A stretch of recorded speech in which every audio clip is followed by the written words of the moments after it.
Today's video is about how to help a child who was born with autism.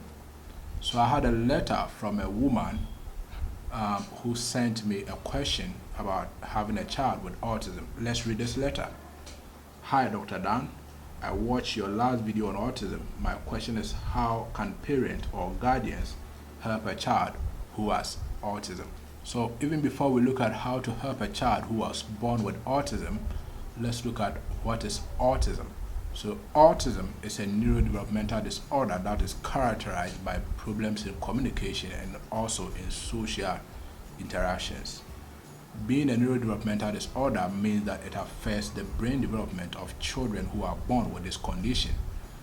People with autism will have problems when it comes to communicating with people, whether by their facial expression or even by words. They also have problems when it comes to interacting with other people or human beings. So the following are some of the things that parents or caregivers can do to help children who were born with autism. Number one, reward good behavior. So because children with autism have a lot of behavior problems, it is important that when they put up the appropriate behavior that you want, that you provide some rewards in the form of, for example, praise, or maybe allowing them to play with their favorite toys when they put up the behavior that you are looking for. For example, if you want them to smile when you call their name, when they smile, you should find a way to praise them or reward them for putting up that good behavior that you are looking for. Number two, you have to pay attention to your child's sensory sensitivities. So children with autism may be sensitive to sound, smell, even they may be sensitive to some sights. So the issue is that you need to really know what your child is sensitive to when it comes to putting up a problem behavior.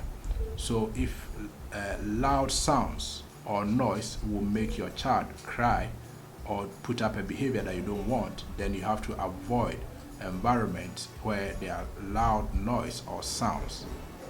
The third point is create a consistent, structured schedule and then stick to it.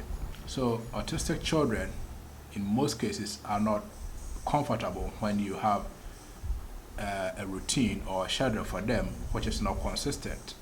So for example, if they eat 9 o'clock in the morning, they expect that you continue this almost every day. They eat at the same time. That is easy for them to conceptualize than when you try to change the time that they eat in the morning to maybe 10, 9, 8.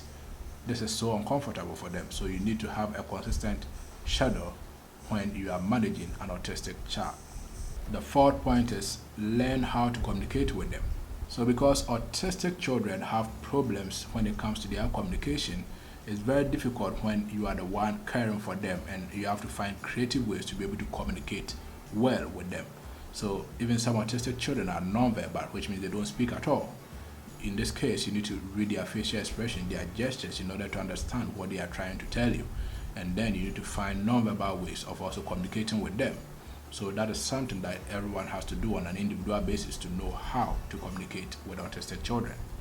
Number five, make time for fun or play with your child. So just like any other child, you need to set aside time that you will play or have fun with the autistic child. So you need to find out what makes this child happy. Is it by watching television? So if it's watching television together with this child that makes him or her happy, then you set aside time that you will watch television together. Number six, take your child along with you for everyday activities. So it is important that you take your child along with you when you are doing some of your everyday activities. For example, if you are going for grocery shopping, you can take this child with you, and this will improve their interaction with other people in the world. The seventh point is join a support group. Alright, so it is important that you join a social support group. This can be a group of other parents who have given birth to autistic children. You can share ideas with them and advise each other in order to be able to take good care of your child.